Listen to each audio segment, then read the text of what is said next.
तो हमें अखिलेश से कोई प्रॉब्लम ना आए। अखिलेश से मतलब कोई वो नहीं है, पर वहाँ उनके जो लोकल के लीडर हैं ना, वो बहुत गुंडई मचाते हैं, और हमारे स्पेशली बहुत गुंडई चलते हैं, क्योंकि अहिर बाहुल्य क्षेत्र है मैनपुरी इटावा। और ये आजकल जो देख रहे हैं उससे हमें हम जो बीजेपी से सपोर्ट कर रहे थे उससे मेरा दिल हट चुका है। अम्बेडकरवादी और समाजवादी जो नीति है ये देश को हमारे मतलब उत्तर प्रदेश को समृद्ध और सुख प्रदान करती है, और हिंदुत्ववादी जो नीति है ये देश में नफरत फैलाती है। 2017 से पहले समाजवादी सरकार थी कि नहीं, घर की महिलाएं बेटियां कहीं नहीं सुरक्षित थी, ये सब जानते हैं। भाजपा सरकार अगर आज कहीं चल रही है सिर्फ लॉ एंड ऑर्डर पे। हाथरस का देख लीजिए और यहाँ का रात जला दी, यहाँ का देख लीजिए जो ये हिंदू वहाँ रातों रात जला दिए। रात में मतलब मुर्दा जलाया जाता है, कभी जलाया जाता है, कभी नहीं जलाया जाता। समाजवादी सरकार में पुलिस प्रशासन समाजवादी पार्टी मिलकर दोनों लोग गुंडागर्दी करते थे। इस प्रखर श्रीवास्तव मेरा नाम है, और जहाँ पर हम खड़े हैं इस चाय का नाम बदनाम है, और लोगों का कहना है नेता अब आने लगे हैं जो कभी गुमनाम थे। तो गुमनाम और इस समय हम मौजूद हैं बदनाम चाय वाले के यहाँ, जहाँ पर आपको बता दें ये छपेड़ा पुलिया का सबसे लोकप्रिय स्पॉट है, क्योंकि यहाँ पे आसपास आपको कोचिंग मंडी देखने को मिलेगी। और ये क्यों हम लोग आज यहाँ पर आए हैं, क्योंकि यहाँ पे आपको यूथ देखने को मिलेगा, और कल्याणपुर विधानसभा ये पड़ता है जहाँ से बीजेपी प्रत्याशी जिसको इस बार टिकट मिला है उनका नाम नीलिमा कटियार है। वहीं पे सपा से इस बार दावेदारी पेश कर रहे हैं सतीश निगम, और इस बार कांग्रेस ने बहुत बड़ा पैतरा यहाँ पर आजमाया है। उन्होंने खुशी दुबे जो कि विकास दुबे की पत्नी थी, उनकी बहन को यहाँ पर टिकट दी गई है। अब ये देखने वाली बात होगी कि 10 तारीख को कौन जीतता है और किसके बटन पे सबसे ज़्यादा वोट पड़ते हैं। 2-3 कस्टमर खड़े हुए हैं, हमारे पास यूथ भी है, हम यूथ को भी देखेंगे। तो आप ये बताइए आपका नाम क्या है? संदीप सिंह। संदीप सिंह जी, इस बार क्या लग रहा है इलेक्शन एक्सप्रेस में किसकी गाड़ी चलने वाली है? अब ये इस बार तो मेरे हिसाब से अखिलेश यादव ही जीतने चाहिए। अखिलेश यादव जीतेंगे? क्या लग रहा है, क्यों, क्या काम करा दिया भाई अखिलेश यादव ने कि अखिलेश यादव को इस बार जीतेंगे? अब काम क्या, योगी ने भी कहाँ किया, रोजगार कुछ नहीं। 5 साल से हमने पेपर भी नहीं दिया एक भी, यूपी SSC का। काहे नहीं दिए? अरे कोई वैकेंसी ही नहीं निकली, कोई पेपर ही नहीं हुए। जैसे आलू भरा पराठा क्या बेचते हैं आप यहाँ पर? पराठे आलू के? हाँ, आलू के, गोभी के, पनीर के, तीनों के रेट तीनों के सेम है? नहीं, अलग अलग है। अलग अलग है। तो ये आलू भरा पराठा ये किसने नाम सजेस्ट किया था आपको? जी हम ही लोगों ने लगाया, आज 20 साल से लगा रहे हैं यहाँ पे। 20 साल से? हाँ, बड़े फेमस हैं आप तो, मतलब प्रसिद्धि। हम कह रहे चुनाव लड़ लीजिए, कहाँ पे अब जबरदस्ती यहाँ पे पराठा लगा रहे हैं? अरे हम चुनाव लड़ने के चक्कर में नहीं रहते, हमको 2 वक्त की रोटी चाहिए भाई, कमानी है भाई, खानी है अपनी। इस बार योगी जी की अखिलेश यादव जी, क्या लग रहा है? योगी जी निकलेंगे, लेकिन यहाँ की जो विधायिका हैं उनको कोई नहीं जानता, सिर्फ योगी को जानते हैं। बाकी हम लोग छपड़िया पुलिया के पास खड़े हुए हैं। यहाँ पे कुछ कोचिंग के बच्चे यहाँ पर अभी लाइब्रेरी में पढ़ रहे थे, लेकिन इनको बाहर खींच के लाए हैं कि आखिर यूपी चुनाव 2022 में इनके वोट का महत्व तो बहुत है, क्योंकि ये युवा हैं और कहते हैं युवा ही देश की दिशा तय करते हैं। तो हमारे बीच बहुत सारे सज्जन मौजूद हैं। सबसे पहले आपका नाम क्या है? गणपत नाम है मेरा। देख लीजिए गणपत नाम जी के जो हैं, इन्होंने मास्क लगा के रखा है, क्योंकि इनको पता है कि ओमिक्रॉन कितना खतरनाक है। आपने इसीलिए लगाया है कि कुछ और दिक्कत है? वही। आपको कोरोना तो नहीं है? नहीं, कोरोना नहीं। देखिए कोरोना नहीं है इनको जी। तो इस बार आप किसको वोट दे रहे हैं? क्या आपका क्या मुद्दा रहेगा और वोट किसके नाम जा रहा है? मेरा व्यक्तिगत पोल तो ये है कि हम सपा को वोट देंगे। व्यक्तिगत मत मेरा यही है, सपा को वोट देंगे हम। कोई व्यक्तिगत कारण? व्यक्तिगत कारण ये है कि बढ़ती हुई बेरोजगारी और 2-2.5 साल से हम लोग प्रॉपर यूपी SSS की काफ़ी तैयारी कर रहे हैं, मतलब हम सब, और वैकेंसी नहीं आ रही है, काफ़ी वैकेंसी रुकी पड़ी है, इसलिए हम लोग। तो वैकेंसी रुकी पड़ी है, ऐसे ही और लोगों से पूछते हैं। जी आपका नाम? विपिन जी, इस बार आप क्या लग रहा है एक्सप्रेस गाड़ी में किसकी सरकार बन रही है? सरकार तो हमें दोनों की 50-50 दिख रही, कछु नहीं कहो जाए ऐसे तो है। तो आपकी बोली बड़ा ज़बरदस्त लगी। आप कहाँ से हैं? हम एटा से हैं। ईटा से? एटा से हैं। अच्छा, तो आपको क्या लग रहा है कि 50-50% लग रहा है, किसी भी तरफ रुझान चला जाएगा? हाँ, मतलब अभी कुछ नहीं कहा जा सकता। आपका भी तो कहीं ना कहीं वोट दबेगा, तो वो किस पर जाएगा? हम अगर व्यक्तिगत बात करी जाए तो हम बीजेपी को वोट देंगे, क्योंकि हमारे से जो लोकल के विधायक हैं वो बीजेपी के हैं और ठाकुर हैं, और हम भी ठाकुर हैं। और जो हमारे यहाँ का जो मतलब जैसे एसपी की बात कर रहे हो ना, तो हमें अखिलेश से कोई प्रॉब्लम ना आए। अखिलेश से मतलब कोई वो नहीं है, पर वहाँ उनके जो लोकल के लीडर हैं ना, वो बहुत गुंडई मचाते हैं, और हमारे स्पेशली बहुत गुंडे ही चलते हैं, क्योंकि अहिर बाहुल्य क्षेत्र है मैनपुरी इटावा और ये है ना, तो हम खुल के बीजेपी को वोट दिए, सपोर्ट करें। से हमारे भाई ये कह रहे हैं कि हम सपा को वोट देंगे, बेरोजगारी बहुत है, आप इसको कैसे देखेंगे?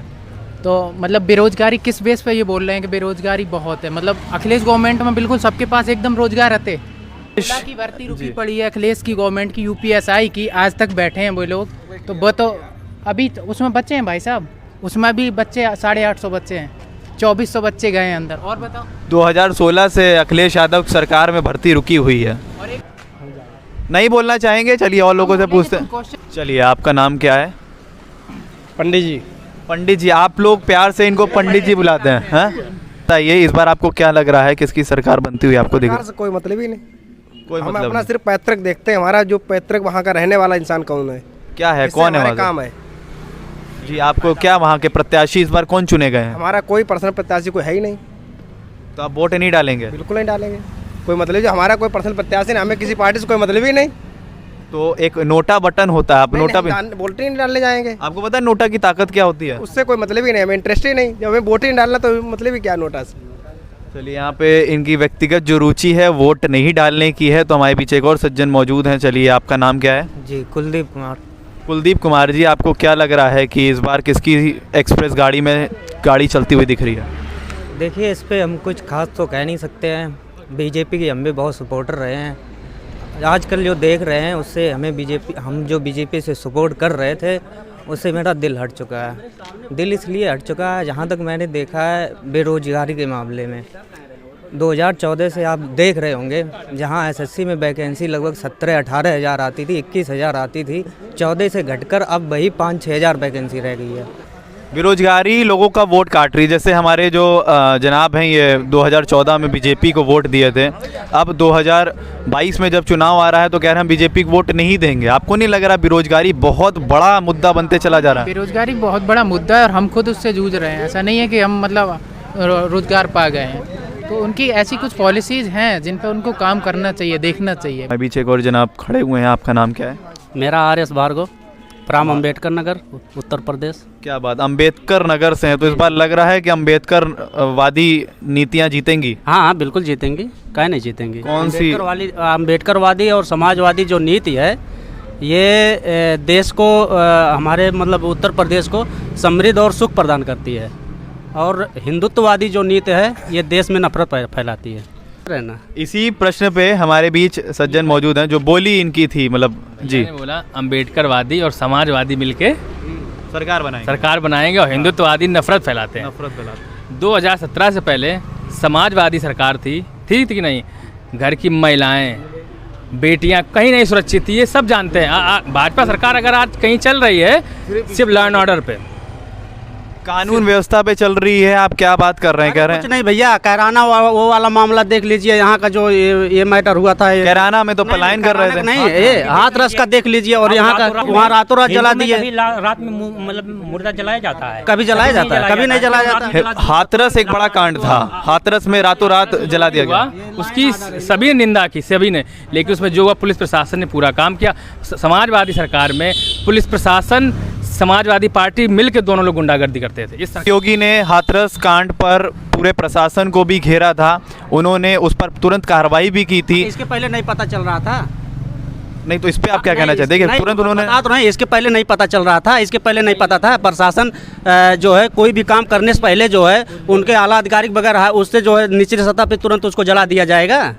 जी, 1-on-1 चल रहा है इस समय हमारे बीच। हाँ, क्या बोलना चाहेंगे? ये पूछेंगे 2017 से पहले कैराना में जो हुआ, 2 भाई थे, सचिन और एक कुछ और नाम, उनकी बहनों के साथ जो हुआ, उस पर वहाँ के लोग पलायन कर, उस पर कुछ बोल रहे हैं, उस पर जो वो उसकी अब यहाँ पे कैराना घसीटा गया, पलायन कर रहे थे। और ये देखिए, और एक चीज और, अमित शाह ने वहीं से कैंपेन भी शुरू किया है। जो चीज मौके पे चलता है, ठीक। इतिहास देखिए, इतिहास तो आप क्या करेंगे, गुलाम थे, गुलाम से फिर आए इधर हुए, तो वो फिर वही बात है। अभी भी आप कहते हो हम गुलाम हैं, कहते हो कांग्रेस से मुक्ति चाहिए, ये कौन सी बात हो गई? तो आप कांग्रेस नहीं, सुनिए पहले मेरा कहने का मतलब ये है कि बीती बात लेके नहीं, जो मौके पे जिसकी सरकार है हमेशा अगर वो गलत होगा तो उसी का घेरा जाएगा, ठीक है।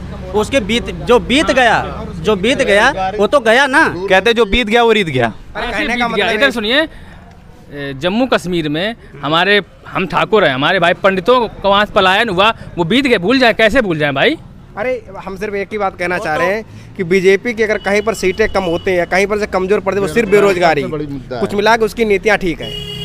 बेरोजगारी का मुद्दा लेके वो कहीं न कहीं कमजोर पड़ रही है। बेरोजगारी और गरीबी दोनों जो है छाई हुई है, कहा नहीं है। राशन दे रहे हैं, सबको भिखारी बना रहे हैं कि राशन खाओ, उससे ज्यादा कमाने का रोजगार चाहिए। राशन ना दीजिए आप, मंत्री का कोई भी चीज ना मिला। राशन की बात कर रहे हैं ना आप फिर राशन की आपने बात करी, 17 से पहले पता है भैया कोटा पता ही नहीं चलते थे हमें, तो अपने कोटेदार पूरा राशन खा जाते थे। इस सरकार में कोई भी व्यक्ति गरीब का राशन नहीं मार सकता है। समाजवादी सरकार में कोटेदार पूरा राशन बेच जाते थे, करोड़ों का वो आता है बजट, इस पे तो कहाँ जाता था। देखिए योगी सरकार ने फ्री रोजगार भी तो रहता था। आज के समय पे जो कूड़ा उठाते हैं, जहाँ 4 गाड़ियाँ लगती थी वहाँ 1 गाड़ी हो गई है, और तीसरे दिन कूड़ा उठाता है। आज आप जो है आप एक मिनट किसान है भाई, और क्या सार से अभी जो एक सज्जन आ गए क्योंकि थे। दिन में जो है खेती संभाले रखावे, ठीक, और रात में भी इतना जानवर जो है लावारिस है।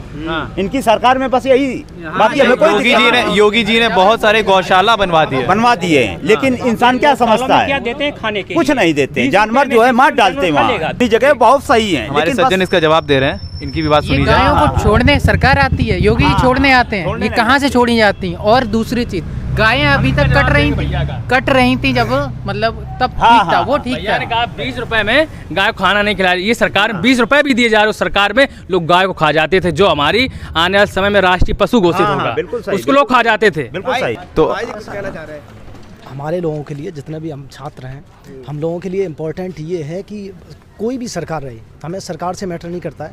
ये रहता है कि हम कितनी वैकेंसियाँ दे रहे हैं, कितने वो क्लियर कर पा रहे हैं। ये नहीं कि हम, ये तो राजनीति है, कौन गाय क्या, हमें क्या करना है। स्टूडेंट का सीधा एक मोटो है, हमें रोज़गार मिलना चाहिए, बस और जो रोज़गार की बात करे और रोज़गार दे, बस इससे मैटर हमें नहीं करता है कि कहाँ दंगे हो रहे हैं, कहाँ लड़ाई। ये तो राजनीति है, ये तो होती रहती है। ये गाय का, पशुओं का, हिंदू, इन्होंने अभी एक चीज बोली सज्जन जी ने कि हिंदूवादी जो नीतियां हैं वो खराब है। देखिए ऐसा है, छात्रों को इन सब हिंदू और मुस्लिम में नहीं पढ़ना है। इनसे छात्रों को सिर्फ एजुकेशन से मतलब है, अपना कॉन्सेप्ट क्लियर करना है, कैसे पढ़ना है, क्या करना है, और आगे भविष्य में उसे क्या करना है, उसका एक मोटो होना चाहिए। कैसे वैकेंसी जैसे निकले, वैकेंसी कौन सी सरकार देती है, कैसे देती है, और कैसे वो आगे प्रोग्रेस करता है। उसको इससे मतलब नहीं होना चाहिए कि क्या धर्म, क्या जाति, क्या मजहब, ये सब चक्कर छात्रों को नहीं पढ़ना है। हम लोगों का इससे कोई लेना देना नहीं है। तो आपका नाम क्या है? अबू बकर सिद्दीकी। तो इस बार क्या लग रहा है, विधानसभा में किसकी एक्सप्रेस गाड़ी दौड़ने वाली है? जिसने एक्सप्रेस वे बनाया उस। तो आपको लग रहा है अखिलेश यादव की पूर्ण बहुमत की सरकार आ जाएगी? देखिए बहुमत बने ना बने, बहुमत बने या ना बने, विपक्ष मजबूत होना चाहिए। और जब तक विपक्ष मजबूत नहीं होगा तो लोकतंत्र नहीं रह सकता, क्योंकि एक तरफा फैसले होंगे, क्योंकि विपक्ष में कुछ मजबूत है ही नहीं। विपक्ष मजबूत होगा तो राज्यसभा में भी विपक्ष मजबूत होगा, विपक्ष की मजबूती से राज्यसभा में भी विपक्ष मजबूत होता है। लग रहा है यूपी विधानसभा चुनाव इतना गर्मा गर्मी है, महंगाई, बेरोजगारी, और इधर ये कह रहे हैं कि नहीं बननी तो योगी सरकार ही चाहिए। हाँ, तो योगी सरकार बननी चाहिए भाई। Well done. 13 का मोदी जी का भाषण सुन लीजिए। सबसे पहला भाषण था, सिलेंडर देख के जाना बहुत महंगा हो गया है, और प्याज देख के जाना, आलू देख के, किचन देख के जाना। जब आप जिस मुद्दे से ये आए हैं उस मुद्दे पे अगर आप दूसरा कोई सवाल उठा रहा है तो उस पे क्या वो गलत है क्या? आपने यही मुद्दा तो उठाया, महंगाई का मुद्दा उठाया।